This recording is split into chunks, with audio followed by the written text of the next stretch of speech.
Thank you. It's a joy to be here. So, without further ado, does anybody know who this is? Yep. Very good. Very good. Okay. So that's absolutely right. So he's known as Jack Ma. This is his English name. I'm amazed and not surprised at the same time how many of us don't actually know who this is. He is the chairman of the company that had the largest IPO in history anywhere, and it was in New York. What I'm trying to say is that we know China's big, and we know there's some big stuff happening in China, and we're like sort of trying to peer in and see what's going on in there because it must be really exciting. And if only we could find a way of playing over there. The point I'm trying to make is the Chinese are playing on our turf already, and they are way outstripping anything that we are doing in our own playpen. Do you see what I'm saying?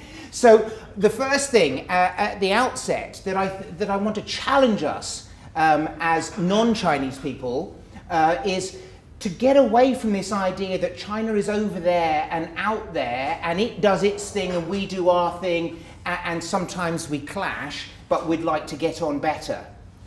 We are interwoven. Our fates and our journeys are interwoven, whether we like it or not.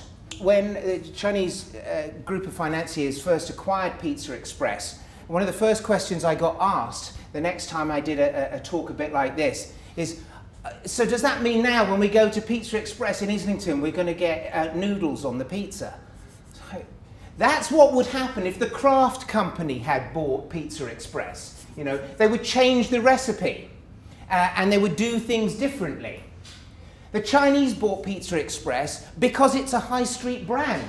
The last thing we want to do is dick around with it, right? It's working, right? So the financial model might not be great. They may give vouchers away so often that nobody goes unless there's a voucher. That may cause some problems. But the brand, everybody knows the brand. And now it belongs to us. What a coup.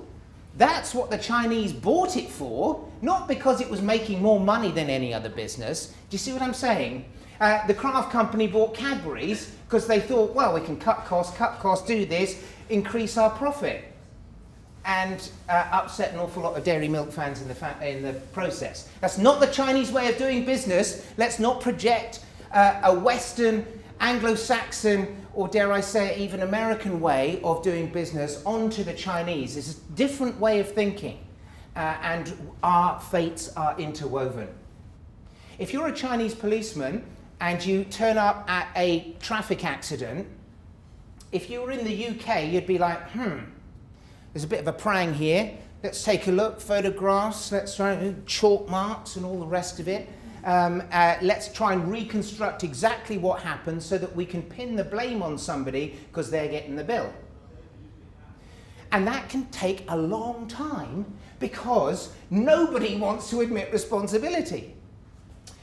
If you're a Chinese police officer and you turn up to that scene, you don't see two cars and somebody's going to have to fix them. What you see is thousands of cars backed up either side because there's been an accident here. Your priority is not to solve an issue with a couple of lumps of metal. Your priority is to look after these thousands of people and get them moving again.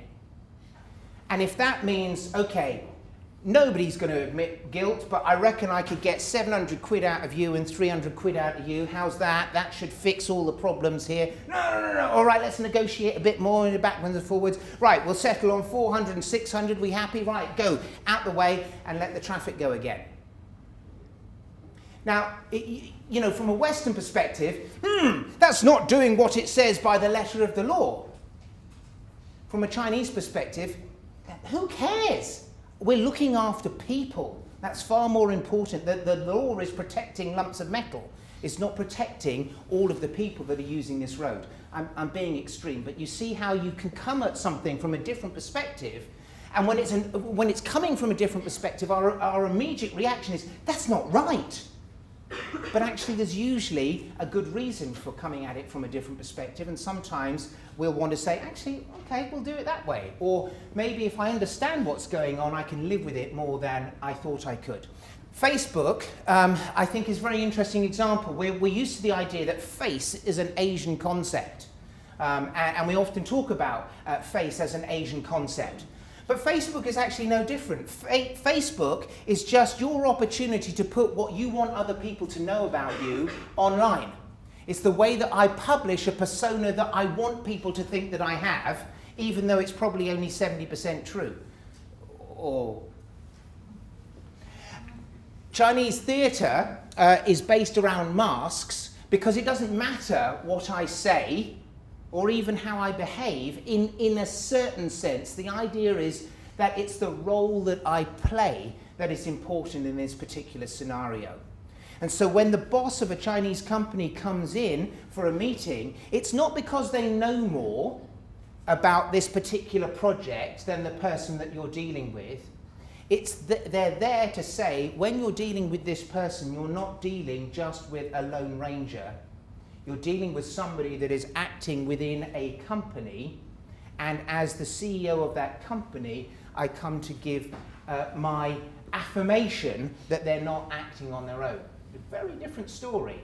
And so you can talk over email to the person about the project, but whilst we're here, let's just understand that this is company-to-company stuff, and the actual business can be dealt with outside of the business meeting. So with this whole concept of face, the first thing is, don't take somebody else's face away. Don't make them look worse with their boss. Acknowledge their role, acknowledge their value, and ideally make them look better. Thanks.